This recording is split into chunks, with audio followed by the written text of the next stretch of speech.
नमस्कार, मैं पुष्पांजलि पंडा हूँ, हिंदी शिक्षयित्री।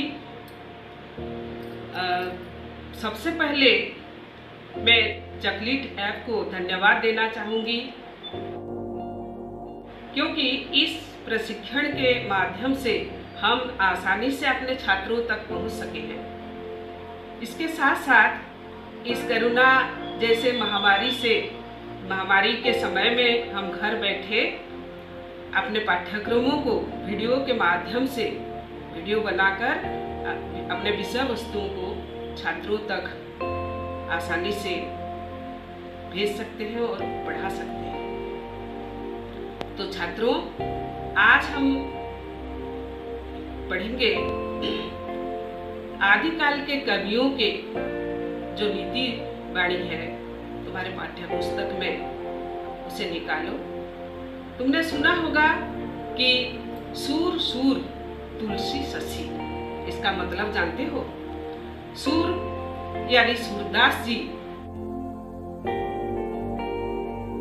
सूर्य की तरह तेजस्वी और चमकने वाले कवि थे, और इसके साथ साथ तुलसीदास जी शशि की तरह शीतलता प्रदान करने वाले कवि थे। अर्थात तुलसीदास की रचनाओं में शीतलता की तरह भाव पाए जाते हैं। तो आज हम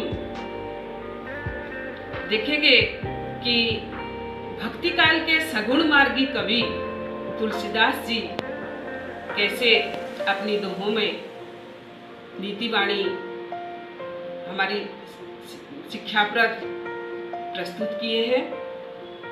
तुम लोग अपनी किताब, हिंदी किताब के पृष्ठ संख्या 9 को निकालो। हम इस दोहे को सस्वर वाचन करेंगे।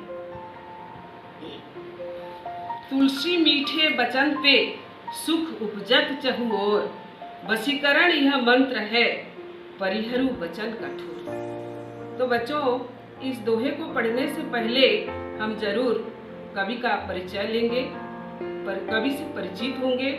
तुलसीदास जी भक्ति काल के सगुण मार्गी कवि तथा राम भक्त कवि थे। उनका जन्म सन 1532 ईस्वी में उत्तर प्रदेश के राजापुर इलाके में हुआ था। बचपन से ही वे पिता और माता को खो दिए थे, यानी अनाथ बन गए थे, पिता माता के स्नेह से वंचित हो गए थे। तुलसीदास जी बहुत ही छोटे उम्र से ही उन्हें बहुत कष्ट भुगतना पड़ा था, और रामानंद जी उनके गुरु थे और वे राम भक्त कवि थे। उनकी भाषा क्या थी? उनकी भाषा अवधी और ब्रज भाषा दोनों में वे लिखा करते थे। रामचरितमानस उनका श्रेष्ठ ग्रंथ था, जिसमें राम भगवान जी के बारे में लिखा गया है। तुम्हें पता है, जो सारे जगत में लोकप्रिय है। इसके अलावा उन्होंने विनय पत्रिका, कवितावली, दोहावली, गीतावली और भी अनेक ग्रंथ उन्होंने रचना किए हैं। तो तुम्हें कवि का परिचय मिल गया। तो पहले दोहे में जो हम सस्वर वाचन किए, उसमें मीठी वाणी के बारे में बताया गया है। बच्चों, तुम्हें पता है कोयल और कौवा का रंग कैसा है? दोनों का रंग काला है। और हम कोयल को क्यों पसंद करते हैं?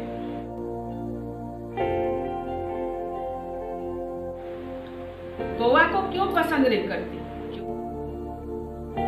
क्योंकि कोयल की वाणी मधुर है, मीठी वाणी है, और कौवा का कर्कश वाणी है। तो आज यहाँ तुलसीदास जी अपने दोहे में मीठी वाणी का तात्पर्य बताए हैं, और मीठी वाणी का क्या महत्व है इसके बारे में हमें बताना चाहते हैं। तुलसी मीठे बचन पे सुख उपजत चहु और, वशीकरण वह मंत्र है परिहरू वचन कठोर।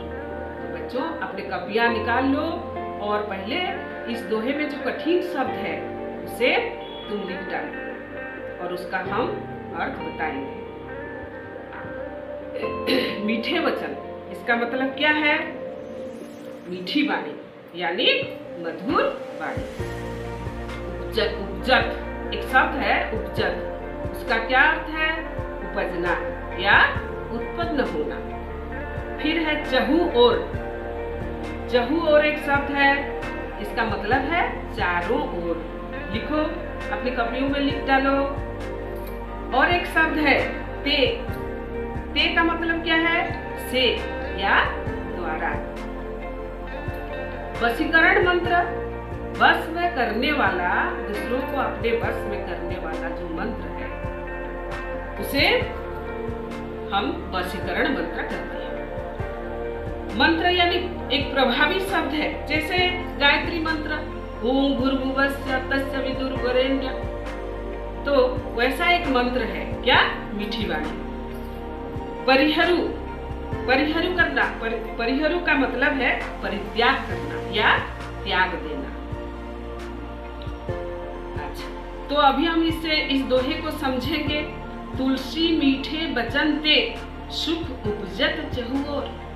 तुलसीदास जी का कहना है कि मीठे वचन से चारों ओर सुख उत्पन्न होता है, यानी हमारा परिवेश सुख और शांति से भरा रहता है मीठे वचन के कारण। अगर हम मीठे वचन बोलते हैं तो हमारा परिवेश में सुख उत्पन्न होता है, सब लोग खुश रहते हैं। इसके बदले में कड़वी वचन सबको दुख पहुंचाता है। चहु और मतलब चारों ओर सुख उत्पन्न होता है। और यह एक ऐसा मंत्र है, वशीकरण करने, दूसरों को अपने वश में करने वाला मंत्र है, जो दूसरों को अपनी ओर खींच सकता है। अगर तुम मीठे वचन बोलोगे तो तुम्हारे पास दूसरे लोग आकर्षित होकर तुम्हारे पास आ जाएंगे। अतः हमें कठोर वचन परित्याग कर देना चाहिए। मीठे वचन सबको बहुत ही प्यारा होता है।